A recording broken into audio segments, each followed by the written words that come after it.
आप देख रहे हैं हॉरर स्टोरी देवराज के साथ। तो चलिए बढ़ते हैं आज की इस भूतिया कहानी की ओर। रात के ठीक 11 बजे थे। जैसलमेर के रेगिस्तान में ठंडी हवा चल रही थी। चारों तरफ सन्नाटा था, ऐसा सन्नाटा जिसमें अपनी ही सांसों की आवाज डराने लगे। 4 दोस्त आरव, करण, विकास और रोहित अपनी एसयूवी में बैठे हुए थे। उनके सामने था कुलधरा गांव, एक ऐसा गांव जहां कोई नहीं रहता और जहां से सैकड़ों साल पहले एक ही रात में पूरा गांव गायब हो गया था। भाई ये सब फेक है, करण हंसते हुए बोला। आज रात यहीं रुकते हैं, देखते हैं कौन सी चुड़ैल आती है। आरव थोड़ा शांत था। मजाक मत कर, ये जगह सच में अलग लग रही है। विकास ने मोबाइल निकाला, नेटवर्क नहीं था। अरे यार, नेटवर्क भी गया, अब तो मजा आएगा। रोहित बोला, चलो अंदर चलते हैं, वीडियो भी बनाएंगे, वायरल हो जाएगा। चारों हंसते हुए गांव के अंदर चले गए। जैसे ही वो अंदर पहुंचे, हवा अचानक ठंडी हो गई।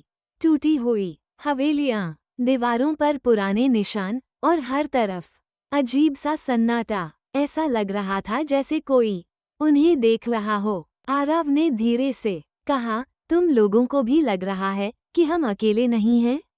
सब चुप हो गए। अचानक ठक ठक ठक किसी के चलने की आवाज आई।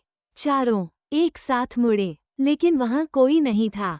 करण बोला, कोई जानवर होगा। तभी विकास के कैमरे में कुछ रिकॉर्ड हुआ।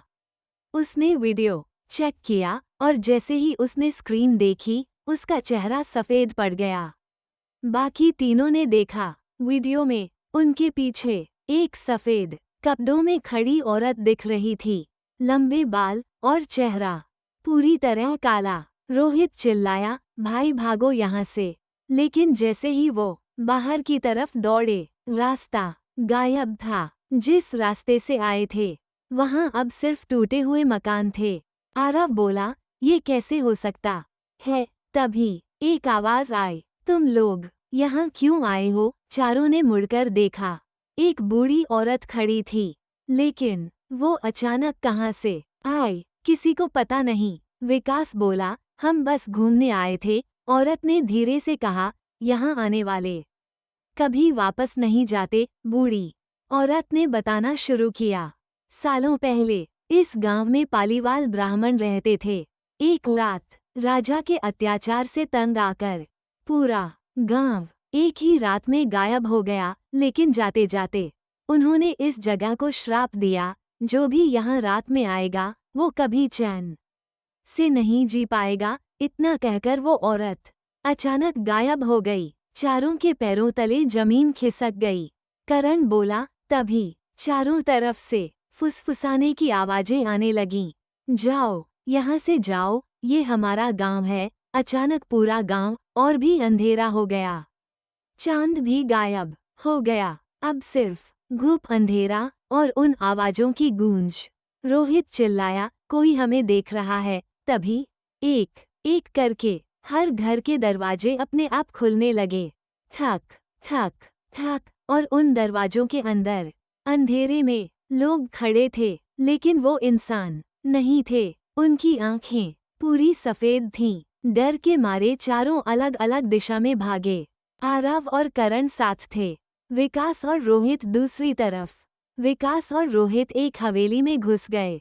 अंदर एक पुराना कमरा था और उस कमरे में एक लड़की बैठी थी। वो धीरे धीरे रो रही थी। रोहित ने पूछा, तुम कौन हो? लड़की ने सिर उठाया। उसका चेहरा पूरी तरह जला हुआ था और उसने कहा, मैं यहाँ से कभी नहीं जा पाई। आरव और करण बाहर भागते रहे, लेकिन हर रास्ता उन्हें उसी जगह वापस ले आता। करण चिल्लाया, ये जगह हमें छोड़ नहीं रही। तभी उनके सामने वही सफेद कपड़ों वाली औरत आ गई। इस बार उसकी आंखें लाल थीं। औरत ने कहा, तुम लोग अब इस गांव का हिस्सा बन चुके हो, जैसे हम वैसे तुम। आरव बोला। औरत हंसी, एक ऐसी हंसी जो इंसान की नहीं थी। अगली सुबह कुछ टूरिस्ट कुलधरा गांव घूमने आए। उन्होंने देखा 4 नई मूर्तियां खड़ी थीं। चारों की शक्ल आरव, करण, विकास और रोहित जैसी थी और उनकी आंखें जैसे किसी ने आखिरी बार डर के मारे खोल दी हों। कहते हैं अगर आप रात में कुलधरा गांव जाते हो तो आपको कभी कभी 4 लड़के दिखाई देते हैं जो मदद के लिए पुकारते हैं, लेकिन जो उनकी मदद करने जाता है वो कभी वापस नहीं आता। आज भी कुलधरा गांव खामोश है, लेकिन वो खामोशी सिर्फ बाहर है, अंदर आज भी चीखें गूंजती हैं। तो दोस्तों, इस कहानी में बस इतना ही। कहानी आपको पसंद आई हो तो वीडियो को लाइक, शेयर, कमेंट जरूर कर दें। तो मैं आपका दोस्त देवराज जल्द ही मिलूंगा ऐसी एक और डरावनी भूतिया घटना के साथ। तब तक के लिए बाय एंड टेक केयर।